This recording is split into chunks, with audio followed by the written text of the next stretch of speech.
Hello, Appalachian Living family. So today I'm going to try something new. We're going to can what they call breakfast in a jar. This is not a USDA approved recipe. This is a Rebel Canning water bath recipe. So we're going to get started. I have jelly jars out. Most recipes that I see online have a pint-sized jar, but I am on a weight loss journey. So I'm going to do a jelly-sized jar. In here I have 14 eggs and about a third of a cup of water. And we're going to mix this up. And while we're mixing it up, I'm going to tell you what else I have. We have some pre-cooked bacon. And I've just kind of torn it into some different size pieces. And then I have some potatoes and peppers. And it's this brand right here. You can use whatever brand you want. I have seen some others use sausage. Now, if you do want to use sausage, make sure that you cook it partially. Something that they call par cooked. So let me get these mixed up the rest of the way. I actually had to bring out the blender, so I'm going to go ahead and start by adding some of the potatoes and peppers. These are not frozen. I did microwave them so that way they wouldn't be frozen because I was afraid it would affect the canning. Guys, I don't know how much of this I'm going to use per jar, so I'm just starting out with a tablespoon that I'm going to put into each jar. Now, mind you, I did not use the entire bag contents. I had maybe a quarter of this 28-ounce bag left, and I just didn't want it to go to waste. Well, that ended up being just the right amount. I had barely any left over, so yeah, that was great. So now I'm going to add in, I guess, just, that may be, I got rid of my tablespoon, so looks like about a tablespoon of bacon per jar. Now remember, guys, if you want to add regular potatoes to this, like diced potatoes, you sure can. Or if you want to add just peppers, you can. I don't think it really matters what order you put anything in, but if Hurricane Helene taught us anything here in western North Carolina, it taught us to be prepared. We were actually one of the counties that was originally supposed to be hit hard, and we weren't. We were very blessed. It ended up hitting, I know, Asheville and Bat Cave really hard, and yeah, it's sad, but it's taught us that we really need to be prepared because you don't know what's going to happen. And I have 3 children to take care of, so I want to make sure that even if it's due to bad weather or storms or anything, power outages, that we're prepared. Alright, so now I'm going to add the eggs, and I've seen people add it to the inch headspace, and I've seen some of them give it maybe 2 inches. I'm going to put mine.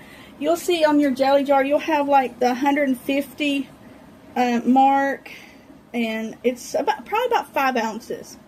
So that way the eggs can expand. Excuse me. So if you want to salt, pepper your eggs, whatever, you may do so. Let me get mine mixed up a little bit more. Alright, let me see how I do pouring this.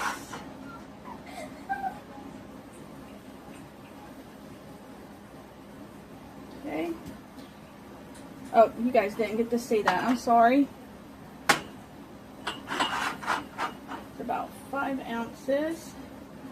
I think I have 17 eggs in here. I'm not for sure how many I will need, so I can always come back and tell you if I added more. I ended up using 5 more eggs, so this each jar actually took 1.5 eggs. 21 eggs total. So I know for the pint size, they say they take 2 eggs total each. So I can't find my half a teaspoon measure, so I'm trying to put in around a quarter of a teaspoon of salt. I don't want it too salty because the bacon does have some salt in it. This is canning salt. It's a much finer salt than your regular table salt. And now what we're going to do is I'm going to get a chopstick. I guess I'll mix it up a little bit, wipe the rims, and place on our 4 jars lids. I'm not affiliated with them. They don't even know I exist, and rings, and we're going to put them in our water bath.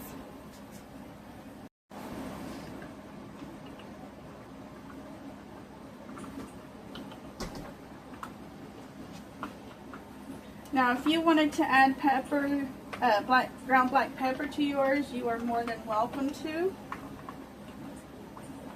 As you can tell, each of these are like at a slightly different height, and that's okay. This is my first time doing this, so we're going to learn together.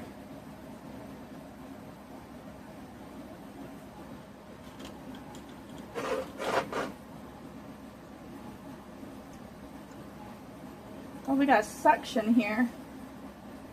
Oh my goodness. There we go. Get a ring. As they say, if you like it and you want it, put a ring on it. Fingertip tight. And let's continue. These jars are very lightweight because it's just a tiny bit of potatoes and peppers and eggs. So I have used my little canner rack that comes in my pressure canner, and I've made sure to make it fit under the little, I don't know what you want to call them, ledges here.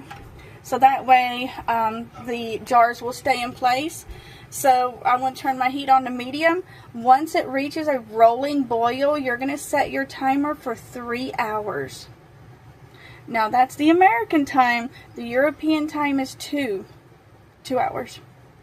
Alright, ignore my canning kitchen table right now. So some of them I could have filled more, and then others I got just right. So we are actually going to open up a jar and we're going to give it a taste test. So let's get it started. Alright, so I have my stove eye on. Now, we just made these last night, and I may rethink these jelly-sized jars. I may do them in pint jars. If you do them in pint jars, definitely water bath for 3 hours. Let me turn on the light. So it's still early. There we go. Alright, so that's what it looks like. It smells like potatoes and eggs. We're going to scoop it out. And then we're just going to kind of like mush it up. So this one has, I see some bacon, I see some potatoes. Actually, that looks like that might be a good amount. Yay. Now this is a small frying pan. Let me put you up a little bit higher. Or maybe not. So you can definitely microwave this. You can cook it on the stove. I would not heat it up in the jar unless I absolutely had to, because I'm afraid of the thermal shock. Sorry, it's my toes. So let's warm this through and we'll give it a taste test.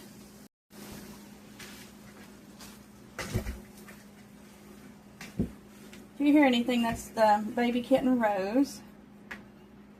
She's doing wonderful. So let it cool down so it doesn't scald our mouths when we try and eat it. But it looks good, guys. And that's a very good amount. Like, okay, so I have large hands. Sorry, it's my grocery list. I have large hands for a female, I think. And that's a pretty good amount. So let me grab a fork. Now, I do like my eggs with some Texas Pete. But I'm going to try it right now without it. Because I'm worried, like, is it going to taste like a boiled egg? Alright, so this is just the egg. And maybe a potato, I don't know. Oh, it's delicious. Wow. Oh, this is going to be wonderful when I have to go to work. I just pop open one of these jars and heat it up and eat it. So guys, yes, this is a keeper, and for me, this is a good size. Now somebody else may need to do the pint jars, but this is wonderful.